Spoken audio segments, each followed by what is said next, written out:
uh, having this event in collaboration with the Innovation Center. Very cool. And we have with us Professor Chris Barnes, who's our digital publishing librarian at the library, who is also our expert on all things open access and our sort of the go-to person for anything having to do with scholarly publishing, open access publishing, and so forth. This week is Open Access Week, and I will let Chris take it over. I probably stole his first slide's worth of information. Sorry about that, Chris. Just briefly, I will try to keep an eye on the chat and anything going on in the online realm, but I'm not sure if I can, like, everyone can kind of see my screen the with the participants in chat and so forth. So anyway, I'll just leave that open if that's okay. If Great. hybrid want to add a question in the chat, we'll try to make sure it gets out to the room. So I guess take it away. Perfect. Thanks so much, David. And I would like to begin by thanking Professor Lee Simkowski and the Innovation Center for this great first collaboration together. I've been really looking forward to this presentation, which is basically going to be some look at this really cool stuff. And since it's Open Access Week, it's going to all be related to open access tools, open access publishing or licensing, that being the sort of some of the glue that holds everything together and makes it be available online. So if you do have any questions, as Associate Dean Hodges mentioned, you can drop them in the chat or you can raise your hand. We'll both be trying to monitor both, but I'm hoping to have a vibrant Q&A at the end, and I'll be more than happy to revisit any of the digital scholarship projects that I talk about during the presentation. And I'll be providing lots of opportunities, or rather links, to give you opportunities to check out this stuff yourself. So with that, I'd like to begin by talking about what we'll be talking about today. So I'm going to be starting off with just a review of some digital scholarship basics. And the one thing I want to point out, especially in that overview, is something called Reviews in DH, or Reviews in Digital Humanities, which is a digital journal that offers exactly what it says: reviews of digital scholarship and digital humanities projects that get into the nitty-gritty regarding not just the content and the workflow, but also the various technologies and open source tools that were used to create it. So if any of you are interested in learning more, or perhaps finding other kinds of digital projects that might be of even more interest and relevance to you, Reviews in DH is the place to go. And then you see a list of the various digital scholarship projects that I'll be talking about today, along with the open or open adjacent technologies that make them possible. So for example, OpenStreetMap is integral to Native Land Digital, just as Scalar and Omeka are integral to Chicana Diasporic. I'm just getting over a bad round of COVID, so I apologize if I sound a little sniffly or I have to pause for a moment for a cough or something. Please bear with me. And any questions about the agenda? Okay, let's move on into some digital scholarship basics.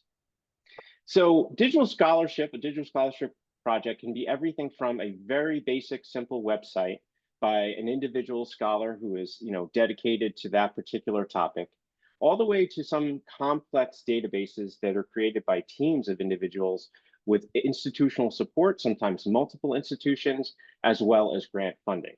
So everything in between on that spectrum can be considered a digital scholarship project.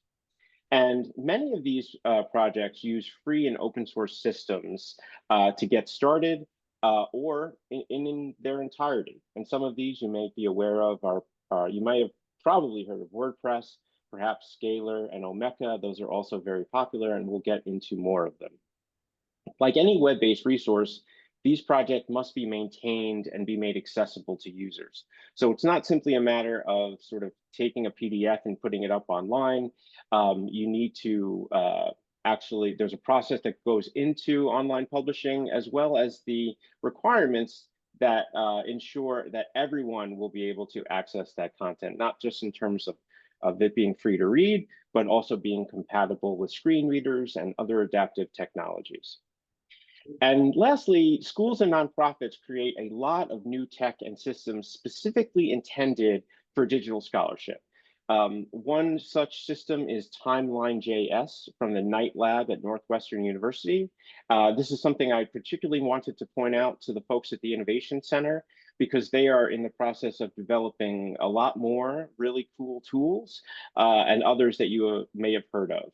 So it's definitely worth checking out to see what the sort of cutting edge of digital scholarship project tools are, including some really cool sort of before and after abilities, which will show, like if you wanted to show the same street during World War II and today, you could scroll back and forth very easily between that. And again, these are open source tools that can be easily used. So I mentioned reviews in DH. Digital humanities, or DH, were the first to explicitly connect computers with research as a means of enhancing text-based scholarship. And some of the examples of this early kind of digital scholarship were corpus analysis. So suddenly, instead of just having a book, we had that entire book online or searchable, if you will. And that enabled a lot more kinds of analysis, not just within individual books, but say across all of Shakespeare's works. Suddenly you could run a search across all of Shakespeare and find patterns and connections that were not possible without a computer. The same thing goes for text encoding initiatives. These are ways of sort of telling the computer what the text is in order to enrich that text and make it easier for the reader to better understand it and get more out of it. So now DH is sort of labeled under digital scholarship. And again, reviews in DH is the best place to go, whether you're looking at specifically humanities-based digital research or research in the sciences and social sciences. They have everything imaginable there. And these projects overall have to, tend to have certain characteristics in common. They generally have a social justice mission. These are passion projects brought about by individuals and groups and communities. And today we'll be focusing on the communities, since the theme of Open Access Week is communities over commercialization. These projects also tend to focus on understudied, forgotten, and marginalized content and the peoples who created that content. They serve and inform, or try to serve and inform, the communities they represent. And as you might imagine, making sure that the content is free and openly available online is a key component of making sure that members of the community are able to actually read and interact with and utilize the digital scholarship projects once they're online. Furthermore, a lot of these projects invite or enable community participation, desiring, whether it be from oral histories or just comments or questions, they really want to get the community participating. And lastly, there's a combination of different technologies that, oh, sorry, Nancy, feel better.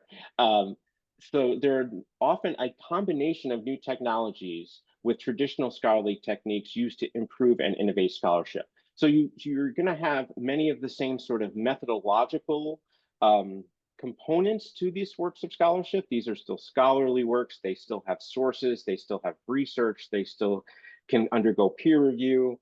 But they combine with new technologies to form new kinds of scholarship, just as I was talking about earlier with the corpus analysis. So let's start looking at some of the examples of this new kind of scholarship. And the first example I want to talk about is called Native Land Digital. Native Land Digital is a Canadian not-for-profit organization incorporated in 2018 that is Indigenous-led, with an Indigenous executive board, an Indigenous executive director and majority Indigenous board of directors who oversee and direct the organization. Numerous non-Indigenous people also contribute as members of the advisory council. Native Land Digital strives to create and foster conversations about the history of colonialism, Indigenous ways of knowing, and settler-Indigenous relations through educational resources, such as the map you see before you, as well as the territory acknowledgement guide that is found under resources. As they explain, quote, "We strive to go beyond old ways of talking about Indigenous people and to develop a platform where Indigenous communities can represent themselves and their histories on their own terms. In doing so, Native Land Digital creates spaces where non-Indigenous people can be invited and challenged to learn more about the lands they inhabit, the history of those lands, and how to actively be part of a better future going forward together." End quote. This project is an example of what is called counter mapping, wherein new maps are created showing the boundaries of unofficial, disputed, suppressed, or marginalized communities and cultures. Digital scholarship projects involving counter mapping have been especially utilized by Indigenous communities and projects seeking to visualize the geographic and spatial relationships, often inequitable, between people and resources. The map itself is both beautiful and disorienting in the way it replaces state and national boundaries with those formed by different Indigenous territories, languages, and treaties. And you can see in the left here, right now we're just looking at territories, but you can also toggle on languages and treaties. As you can see, I'd like to look at what entering the address of the Garden City campus can tell us. As you can see in this map, we were able to see that Adelphi sits on the ancestral homelands of the Munsee, Lenape, and the Merrick peoples. Note the button at the bottom right called Open Street Map Labels. OpenStreetMap is an open source, community-driven online mapping platform, which can be utilized by map makers and digital scholars to add accurate information for free. Let's quickly take a closer look. As you can see, OpenStreetMap relies heavily on a diverse community of mappers, GIS professionals. GIS stands for Geographic Information Systems, sort of digital maps, if you will, as well as students and faculty creating digital scholarship projects. Furthermore, OpenStreetMap is built on open data, as you can see at the bottom there, meaning it can be reused as long as proper credit is given. Any questions about OpenStreetMap? Okay. Let's click on one of the nations listed here, where Adelphi is located, and see what we learn. Let's try Munsee Lenape. So as you can see here, when you click on that, you're taken to an informational page that provides a number of resources on the territory of the Munsee Lenape, starting with a map of the overall area. This is followed by a list of websites maintained by members of the individual tribal communities, making it easy for researchers to verify this information and obtain more by contacting the peoples themselves. We also find other related media, trustworthy sources for research, and related maps. Let's return to the main map. You can see here that the location of Garden City on a map representing the Indigenous languages places it within the region of the Montauk language, which is a dialect of Algonquin. Clicking on Montauk will take us to an information page with resources and links like the one we just saw for the Munsee Lenape. One of the websites linked there is another work of digital scholarship, Native Languages of the Americas, a Minnesota nonprofit with a website at nativelanguages.org. This linking between digital scholarship projects is a key way that the larger community grows and develops. Here is another example. Digital Democracy is a nonprofit that partners with marginalized communities worldwide to build tools to defend their environmental and human rights. They support communities who are working to defend their human and environmental rights, but who lack the tools to do so. Digital Democracy's local partners represent marginalized communities worldwide, including Indigenous peoples and ethnic minorities, whose human rights are most severely impacted by environmental abuse. They train partners to use, Digital Democracy does that is, trains partners to use basic digital tools to gather, share, and manage information about environmental and human rights infractions. Digital democracy also uses the free API at Native Land Digital to create their global story map. So Native Land Digital uses crowdsourced and open source technologies to develop its own content and map, and then allows others to freely use their enhanced content to their mutual benefit. So it's not just about individuals and groups and scholars being able to access these works of digital scholarship. It's also other digital scholarship projects being able to reuse the information contained in a related digital scholarship project, thereby greatly enhancing the power of any individual scholarship project. Any questions about Native Land Digital before I move on? No. All right, very good. I would now like to move on to enslaved.org.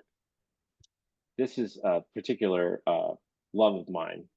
Since 2018, Enslaved, Peoples of Historical Slave Trade, has served the needs of scholars, genealogists, students, and members of the public interested in the people of the historical slave trade. Enslaved.org is a discovery hub that centers the lives of named, enslaved, and freed individuals who are made searchable and discoverable through a large and growing number of data sets and digital projects. Researchers can learn from linking data, visualizing larger relations and movements, and connecting the fragments of information about people's lives from one data set to the next. In this slide, I wanted to show you all of the different ways in which someone can search through this database or browse through this database. So on the left, we see all of the different kinds of places that are contained or tagged within this database. And on the right, we see all of the different, it's really not all of them because the shot is cut off, the screenshot couldn't get them all, but all the different event types that have been captured in this. And I just submitted a data set regarding including manumissions, which are the legal freeing of an enslaved individual. And so hopefully my data set from the Brooklyn Old Town Records collection at the New York City Municipal Archives will be added to this database, meaning that the individuals who I located and identified as being freed in that record book are now going to be able to be discoverable by others searching through this database, as well as the other databases that pull information from this database. And that's the really important part about enslaved.org is it's linked open data, meaning that the information inside of the database is structured and labeled and categorized in certain ways that accord with an international standard, meaning that other databases that also utilize that same standard can easily pull and push information back and forth between the two systems. The database itself is comprised of sort of smaller databases or data sets, if you will. And here's an example of one. You can go to the project page and see a long list of all of the projects that have contributed data to enslaved.org. And advertising gender slave database is one of them. So this is 1,700 individuals who were considered quote unquote rental slaves or enslaved individuals whose time would be rented out by their enslaver. And the way they were rented out or posted about were through newspapers. And so this entire collection has been created, the Advertising Gender Slave Database, by individuals going through those newspapers, rereading those advertisements, extracting the information, recording it into a spreadsheet, and then submitting that spreadsheet to enslaved.org so that those people's names can be remembered and discovered by researchers as well as their descendants. And you can see the View Project Data, View Project Visualization buttons. If we click on View Project Visualization, we are shown this screen. So we're given the total number of records. We see that there are almost 3,000 people in this data set and over 1,700 events, 19 places, but only one source. And that one source is that newspaper in which all of these individuals' labor was advertised by their enslaver. And you can scroll down and get more statistics. And you can also, if you see on the left, you can select a few different projects and attempt to visualize multiple projects at the same time. So in conjunction with this sort of data-driven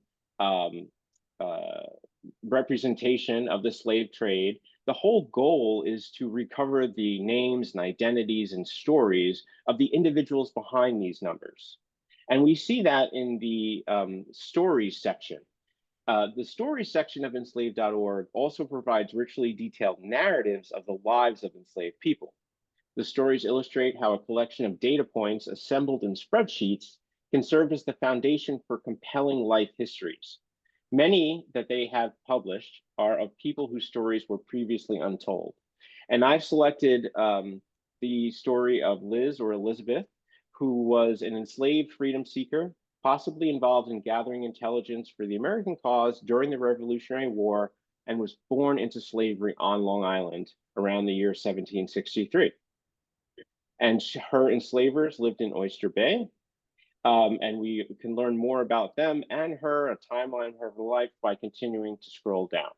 So here's just one very relevant, very local example of an individual whose life was captured through data, and then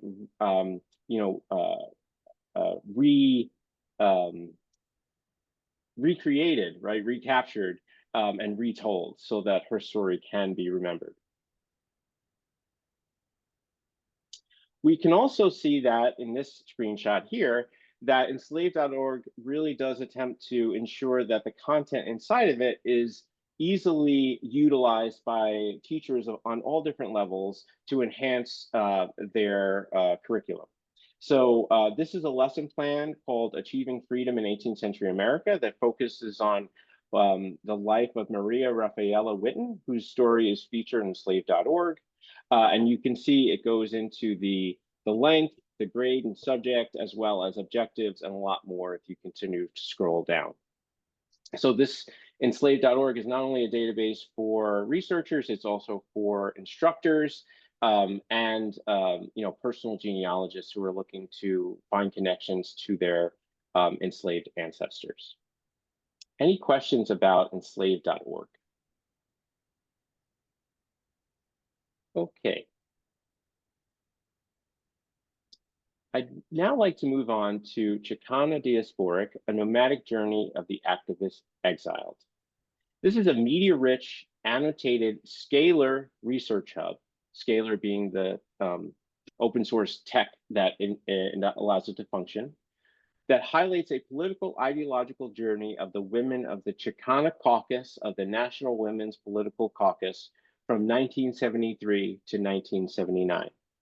Supported by an accompanying Omeka site, again, that's an open source technology, and presented in a museum collection format, this interdisciplinary exploration of the Chicana caucus includes speeches, correspondence, event posters, photographs, filmed interview clips, an introductory narrative and timeline that defines the caucus's history, structure, and purpose, and their national impact on 1970s second wave feminism. And the content for this presentation is pulled from another related digital scholarship project called Chicana por mi Raza Digital Memory Collective. And so once again, we see two related digital scholarship projects sort of working in tandem. And I want to point out that let's look at that other digital scholarship project, Chicana por mi Raza. So this is considered a digital memory collective. It's a group of researchers, educators, students, archivists, and technologists dedicated to preserving imperiled Chicanx and Latinx histories of the long civil rights era. Started by Professor Maria Cotera and filmmaker Linda Garcia Merchant in 2009, CPMR has traveled to over 12 states to collect hundreds of hours of oral histories with notable Chicanas, Latinas, and allies. The project has also scanned personal archives for preservation and access. Using largely volunteer and student labor, CPMR offers a model for grassroots digital history that encourages further research into understudied aspects of the American experience.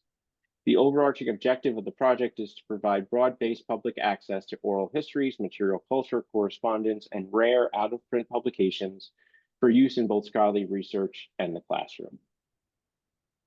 So that is the sort of collection from which the content is selected for Chicana diasporic.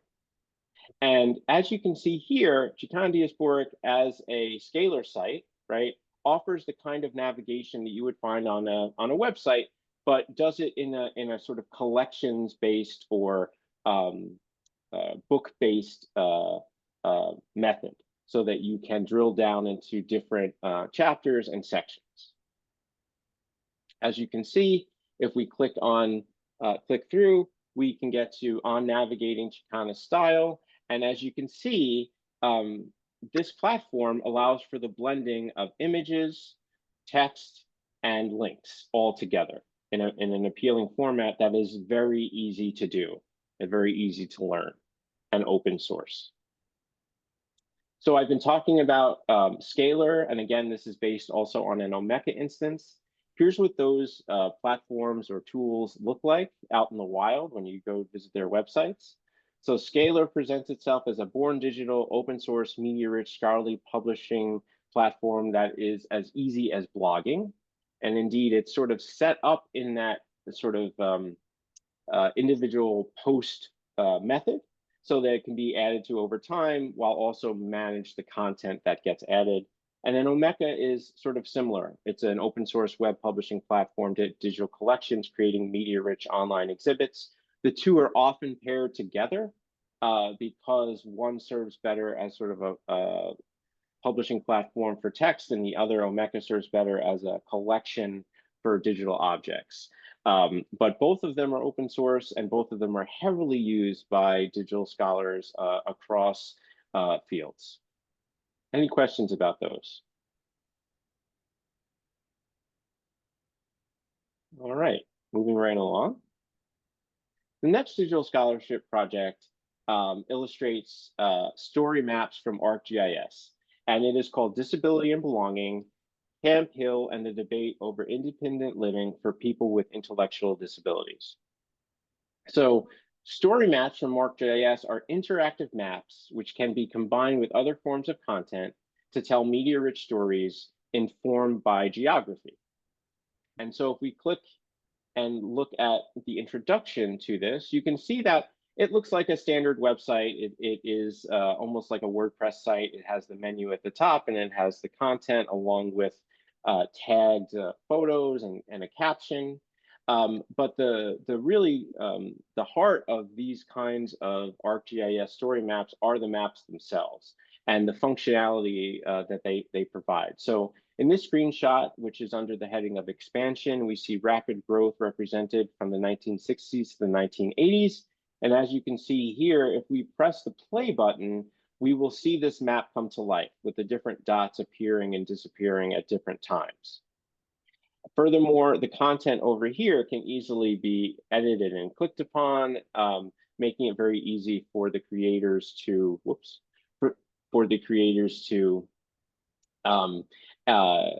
put in any sort of contextual information and links that would help the individual better understand the content represented in the map.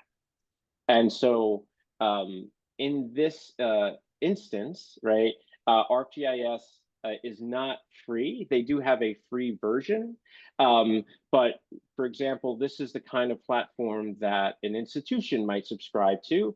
For example, Adelphi. If you go to various workstations at IT, you can find ArcGIS and ArcGIS Pro installed in those, and they would allow you to make the story maps. So the ArcGIS, again, GIS stands for Geographic Information Systems. ArcGIS is the proprietary platform that enables the maps to be made. And then the story map component is what you see before you, which is the ability to add text and links and images and other kinds of content and make it a visually appealing as well as educationally informative whole digital project. Any questions about disability and belonging? Okay. So I'd now like to move on to war stories. And this is, I wanted to offer an example of this website or digital scholarship project, because really this is simply an instance of WordPress. This is someone's passion project. They went out, they got a WordPress.org account, and they created a website.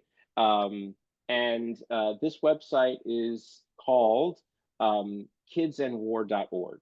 And it attempts to tell the story of war, specifically World War II, through the eyes of children, and specifically those children who were incarcerated or interned during World War II. And so I have clicked through to a main page for Japanese American incarceration.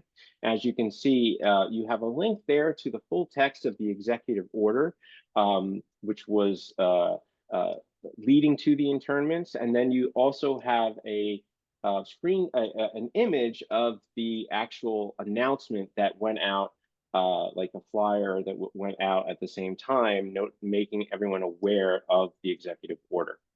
And so this is not a complex, high price, website. This is very easy to construct using open source tools and to maintain, for that matter, because WordPress is incredibly popular and easy to use and open source. So kidsandwar.com is also an example of a URL that does a lot of work, right? So anyone can go and get a URL. It does cost some money.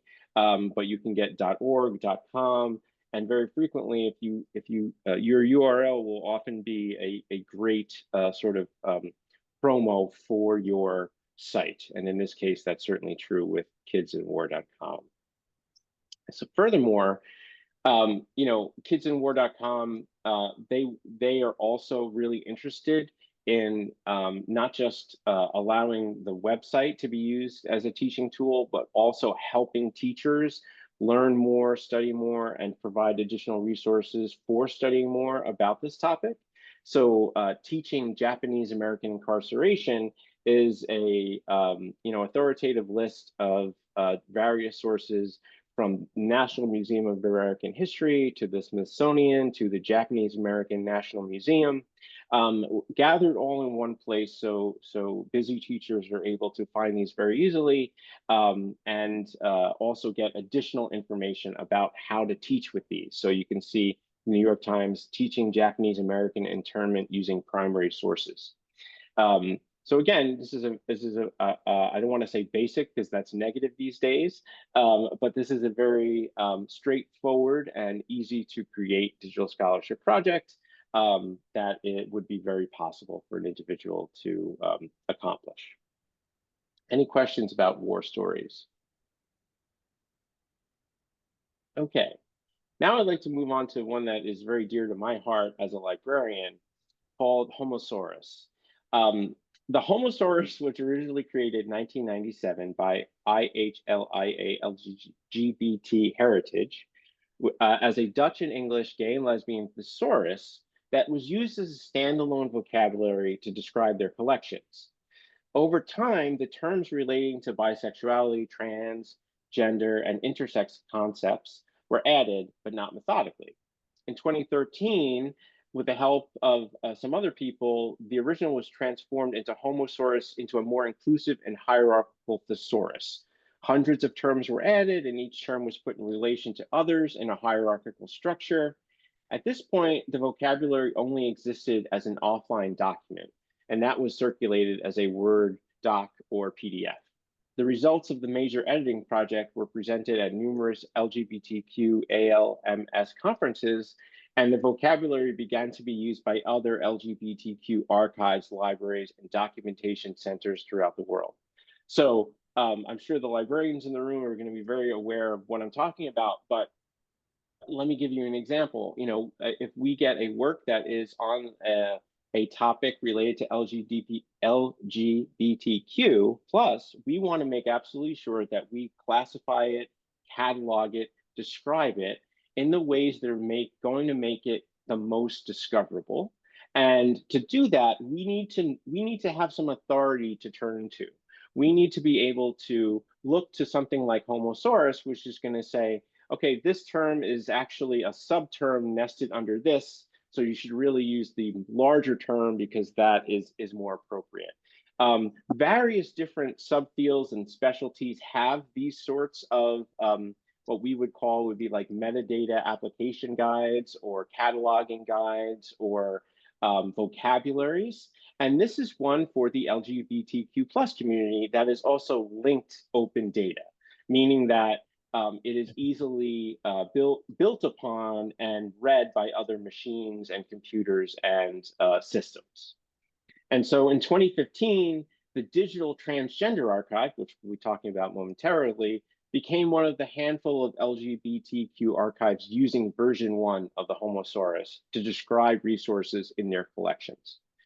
When it became apparent to the DTA's director how useful the vocabulary was and how many institutions could benefit from using it, he collaborated with Jack Vanderwell to transform version 1 into an online linked data vocabulary.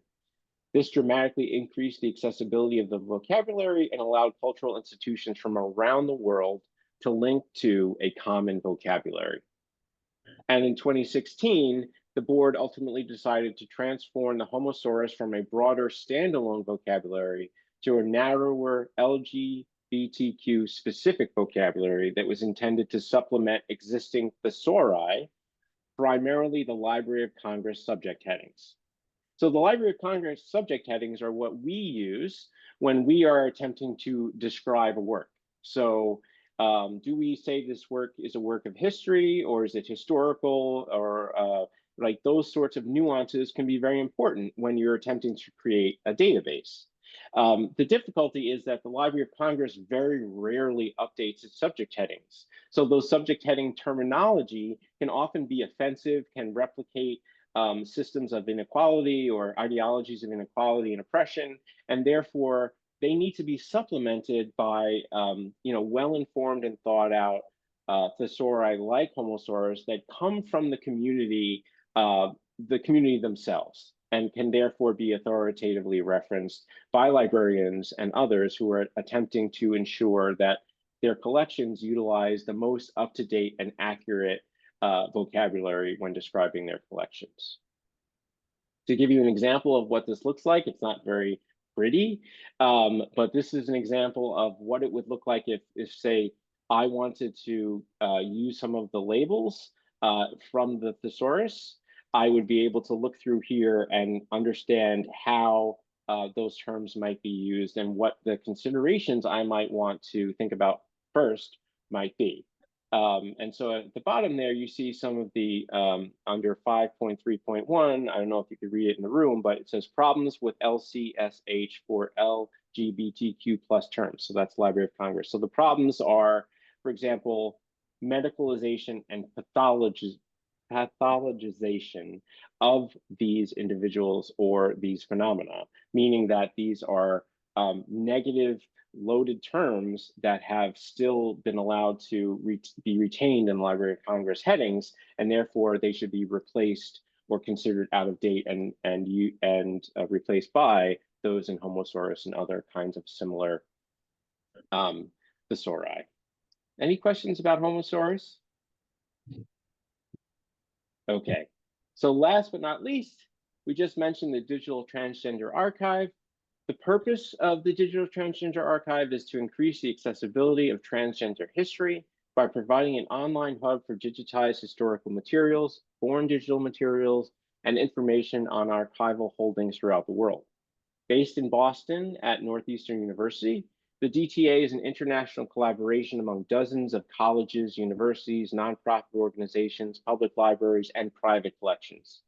By digitally localizing a wide range of trans-related materials, the DTA expands access to trans history for academics and independent researchers alike in order to foster education and dialogue concerning trans history. The DTA uses the term transgender to refer to a broad and inclusive range of non-normative gender practices.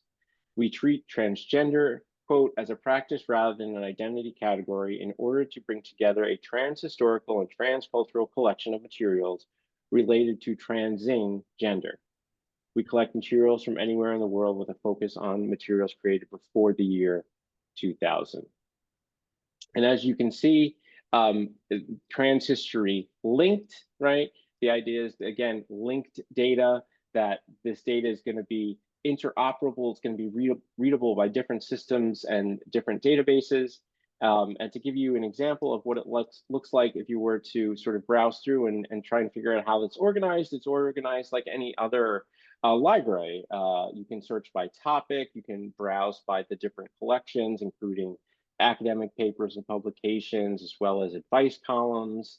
And so this is as the description stated, a really international, crowdsourced and very active community-based resource that that utilizes the internet to offer access to a library of content that is not normally, easily collected in one place or found in one place. Any questions about the Digital Transgender Archive? Okay, well, we are at 12:42.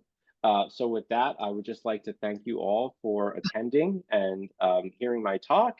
I would love to hear any questions, comments you might have, or requests to revisit a particular project or web page. And once again, I will remind you to check out the project registry at Reviews in DH for more information. And the URL is at the bottom there. I will be adding the recording of this presentation as well as the slides to the Open Access and Scholarly Communication Guide under the Open Access Week heading or page. And once again, I thank you very much. And I will stop recording now so that we can have a free and, sorry, stop recording.